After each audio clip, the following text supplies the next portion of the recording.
شروع کرتا ہوں اللہ تعالیٰ کے نام سے جو بڑا مہربان نہایت رحم والا ہے۔ ہاروت و ماروت کون تھے اور ہاروت و ماروت کا جادو کس طرح کا تھا؟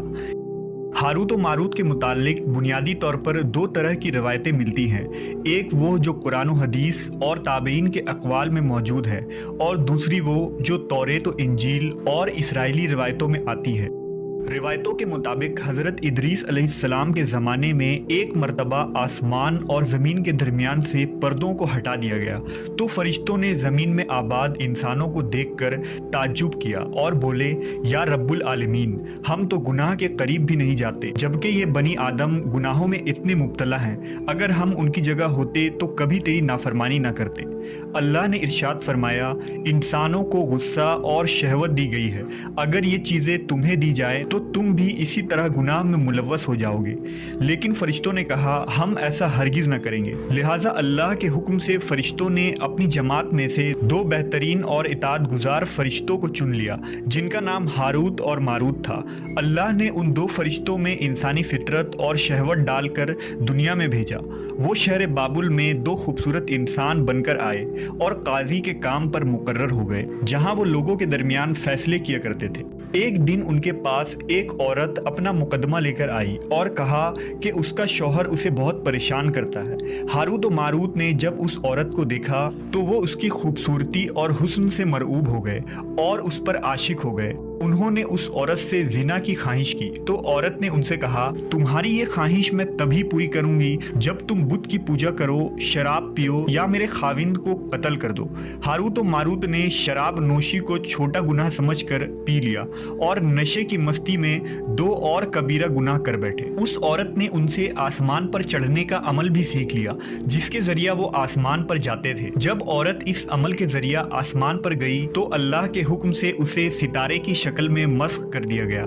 چونکہ اس عورت کا نام زہرہ تھا اس لیے وہ سیارہ زہرہ کہلایا، جسے آج وینس کہتے ہیں۔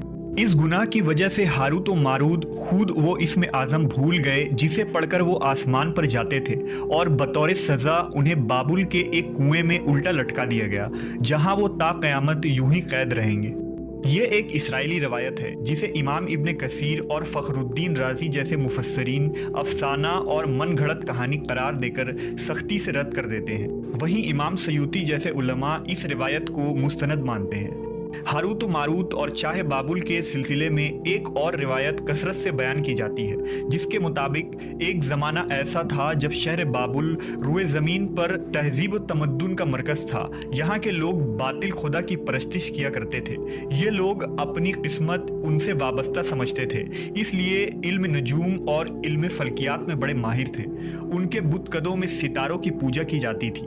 یہ لوگ جادو، تنتر منتر، سفلی کو بہت اہمیت دیتے اور اس علم کے ذریعہ معاشرے میں خوب فساد پھیلاتے تھے۔ یہ لوگ طلسم، جادو، تنتر منتر میں بہت آگے بڑھ گئے۔ ان میں بڑے بڑے جادوگر موجود تھے۔ ان کی تاریخی کتابوں میں جگہ جگہ جادو اور تنتر منتر ہی نظر آتا ہے۔ ان کا جادو دور دور تک مشہور تھا۔ مختصر یہ کہ اس شہر کا باشندہ ہونا ہی جادوگر ہونے کی علامت تھی۔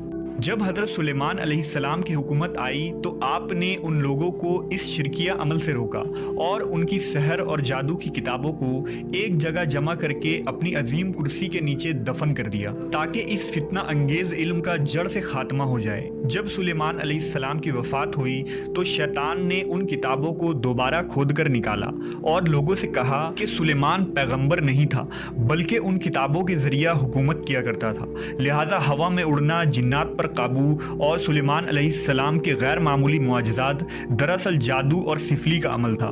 بنی اسرائیل نے اس کی پیروی کی اور ان کتابوں کو پڑھنا شروع کر دیا، لہذا دوبارہ یہ شر انگیز علم اس قوم میں سرایت کر گئی۔ اللہ نے سلیمان علیہ السلام پر لگائے گئے الزام اور تہمت کی نفی کرتے ہوئے سورہ بقرہ میں فرمایا ہے، اور انہوں نے اس چیز کی پیروی کی جو شیطان سلیمان کی بادشاہت کے وقت پڑھتے تھے، اور سلیمان نے کفر نہیں کیا تھا لیکن شیطانوں نے ہی کفر کیا۔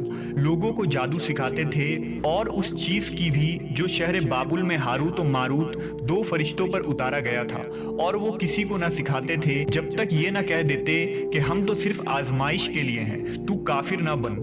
لہذا جب یہ سحر کا علم بابل میں عام ہو گیا اور لوگوں کی تکلیف اور پریشانی کا باعث بن گیا تو اللہ نے 2 فرشتوں کو انسانی صورت میں مامور کیا کہ وہ جادو کے عوامل اور اسے باطل کرنے کا طریقہ لوگوں کو سکھائیں تاکہ وہ جادوگروں کے فساد اور شر سے محفوظ رہ سکیں۔ لیکن یہ تعلیمات غلط مقصد کے لیے بھی استعمال ہو سکتی تھی۔ حالانکہ وہ فرشتے لوگوں کو تنبیہ کرتے تھے اور ان کے لیے صراحتاً کہتے تھے کہ یہ تمہارے لیے ایک طرح کی آزمائش ہے، لیکن پھر بھی وہ لوگ ایسے کاموں میں پڑ گئے جو انسانوں کے لیے ضرر اور نقصان کا باعث تھا۔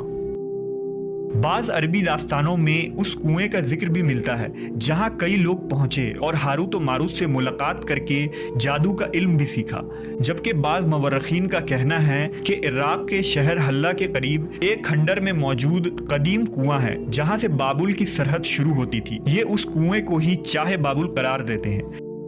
اس واقعے سے یہ سبق ملتا ہے کہ سفلی اور جادو ایک شرکیہ عمل ہے، مگر یہ کہ اس کا استعمال فساد اور شر پسندی کے خاتمے کے لیے کیا جائے۔